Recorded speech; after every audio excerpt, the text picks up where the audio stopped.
சிந்து சமவெளி நாகரிகம் 6th ஸ்டாண்டர்டில் உள்ளதை பார்க்கலாம். மொத்தம் 4 நாகரிகம் இருக்குது. ஒன்று வந்து மெசபொடேமியா நாகரிகம் தான் இருக்கிறதுலே பழமையானது, 3500லேருந்து 2000 வரைக்கும். அடுத்து வந்து சிந்து சமவெளி நாகரிகம் 3300லேருந்து 1900 வரைக்கும். அடுத்து வந்து எகிப்து நாகரிகம் 3100லேருந்து 1100 வரைக்கும். அடுத்து லாஸ்ட்டாக சீன நாகரிகம் 1700லேருந்து 1122 வரைக்கும். இதுதான் அந்த காலக்கோடு. அப்புறம் வந்து தொடக்கத்தில் மக்கள் ஏன் நதிக்கரையில் இருந்தாங்கன்னா, அங்கே வந்து வளமான மண் கிடச்சிருக்கு இருந்ததுனால, அப்புறம் ஆறுகளில் பாயும் தண்ணி வந்து குடிக்கிறதுக்கும் கால்நடைகளுக்கும் நீர் பாசனத்துக்கும் பயன்பட்டுச்சு. போக்குவரத்துக்கும் ஈஸியாக இருந்ததுனால அங்கே இருந்தாங்க. அடுத்து ஹரப்பா வந்து புதையுண்ட நகரம். ஹரப்பா வந்து இடிபாடுகளை முதல்ல கண்டுபிடிச்சது யாருன்னா சார்லஸ் மேசன்ங்கிறவங்க தான் தமது நூலில் வந்து விவரிச்சிருக்காங்க. அடுத்து வந்து இவர் யாருன்னா கிழக்கிந்திய கம்பெனியால் பணிபுரிஞ்ச படைவீரர், அடுத்து ஆராய்ச்சியாளர். இவர் தான் வந்து அங்கே இந்திய வடமேற்கு பகுதியில் பார்வையிட்ட போது சில செங்கல் திட்டுகள் இருக்கதை கண்டுபிடிச்சாரு. அந்த பாழடைஞ்ச செங்கோட்டை உயரமான சுவர்களுடனும் கோபுரங்களோட இருக்கிறதாக ஒரு மலை மீது கட்டப்பட்டிருக்கணும் அப்படின்னு அந்த புத்தகத்தில் எழுதியிருக்காரு. இதுதான் வந்து ஹரப்பா இருந்ததுக்கான முதல் வரலாற்று சான்று. அடுத்து 1856 லாகூர்லேருந்து கராச்சிக்கு வந்து ரயில் ரோட் போடுறாங்க. அப்போ வந்து இந்த செங்கல்கள்லாம் இருந்ததுனால அதை வந்து யூஸ் பண்ணிக்கிட்டதாக சொல்லியிருக்காங்க. அடுத்து 1920 வந்து ஹரப்பா மற்றும் மொஹஞ்சதாரோக்கான அகழாய்வு ஸ்டார்ட் பண்ணாங்க. அப்போ 1924 வந்து தொல்பொருள் ஆராய்ச்சி இயக்குனர் வந்து சர் ஜான் மார்ஷல் தான் வந்து ஹரப்பாவிற்கும் மொஹஞ்சதாரோக்கும் இடையே பொதுவான அம்சங்களை கண்டறிஞ்சார். 2 இடத்துலையும் உள்ள பானையை வச்சு தான் அது வந்து சொல்லியிருப்பார். இதில் வந்து ஹரப்பா தான் மொஹஞ்சதாரோவை விட ஹரப்பா தான் பழமையானதுங்கிறத வந்து அந்த பானையை வச்சே சொல்லியிருப்பார். ஏஎஸ்ஐ வந்து 1861 அலெக்சாண்டர் கன்னிகாம்ங்கிற நில அளவையாளர் உதவியோடு நிறுவப்பட்டது. இதனுடைய தலைமையகம் வந்து புதுடெல்லியில் இருக்குது. தொல்லியலாளர்கள் அடுத்து இதனுடைய கால வரையறை பார்த்தோம்னா, புவி எல்லை வந்து தெற்காசியாவில் இருக்கிறது. காலப்பகுதி வந்து வெண்கல காலம். காலம் வந்து நம்ம முன்னாடியே பார்த்த மாதிரி 3300லேருந்து 1900. பரப்பளவு வந்து 13 லட்சம் சதுர கிலோமீட்டர். ஹையர் ஸ்டாண்டர்டில் வந்து 15 லட்சம்னு கொடுத்துருப்பாங்க.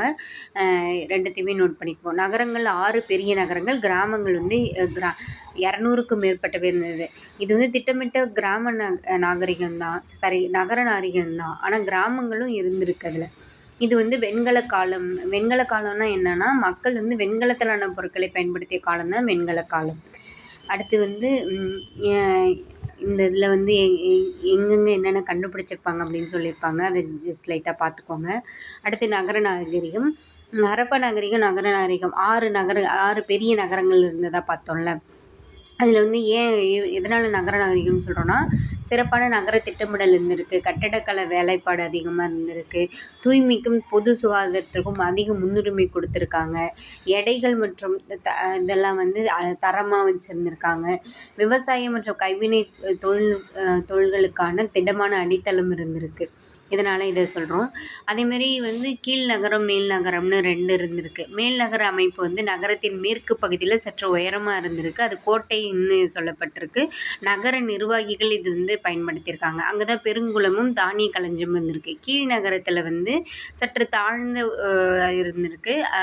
அங்கே தான் வந்து பொதுமக்கள் வசிக்க இடமா இருந்து. மெஹர்கர்னு ஒரு இடம் வந்து இப்போ இருக்கிற பாகிஸ்தானில் வந்து பலுசிஸ்தானில் போலந்து ஆற்றுப்பள்ளத்தாக்கில் இருக்குது. இது தொடக்க காலத்தில் மனிதர்கள் வாழ்ந்ததாக கண்டறியப்பட்டுள்ளது. இதுதான் வந்து சிந்து சமவெளி நாகரிகத்துக்கு முன்னோடி அப்படின்னு சொல்கிறோம். இது வந்து இதோடைய காலம் பார்த்தோன்னா கிமு 7000 ஒட்டி இருக்கலாம் அப்படின்னு சொல்கிறாங்க. அடுத்து வந்து தெருக்களும் வீடுகளும். தெருக்கள் வந்து சட்டக வடிவில் இருந்திருக்கு. தெருக்கள் நேராக அமைஞ்சிருக்கு. வடக்கு தெற்காகவும் கிழக்கு மேற்காகவும் சென்றன. ஒன்றையொன்று செங்கோணத்தில் வெட்டி கொள்ளும்படியும் இருந்தன. சாலைகள் வந்து ரொம்ப அகலமாகவும் வளைவான முனைகளை கொண்டதாகவும் இருந்தது. வீடுகளும் தெருக்களின் இரு ஓரங்களிலும் சீராக இருந்திருக்கு. வீடு ஒரு இல்லைன்னா 2 மாடி வீடு இருந்திருக்கு, ஒரு கிணறு இருந்திருக்கு, பல அறைகள் இருந்திருக்கு, ஒரு கழிவறை கண்டிப்பாக இருந்திருக்கு, குளியல் அறையும் இருந்திருக்கு. வீடுகள் வந்து சுட்ட செங்கலாலும் சுண்ணாம்பு கலவையாலும் கட்டப்பட்டிருந்தன. சூரிய வெப்பத்தில் உலர வைக்கப்பட்ட செங்கற்களும் பயன்படுத்தப்பட்டிருக்கின்றன. ஒரே சீராக அளவுடையதாக கூரைகள் சமதளமாக இருந்திருக்கு. அரண்மனைகளும் வழிபாட்டு தலங்களும் அங்கே நமக்கு கிடைக்கல. கட்டடங்கள் கட்டுவதற்கு ஏன் சுட்ட செங்கல்லை பயன்படுத்தியிருக்காங்கன்னா, அவை வலுவானவை, கடினமானவை, நிலைத்து நிற்கக்கூடியவை, நெருப்பை கூட தாங்கக்கூடியவை. அதனால் மேலும் அது நீரில் கரையுறதில்லை. கழிவுநீர் அமைப்பு ஒரு மூடப்பட்ட அமைப்பாக இருந்திருக்கு.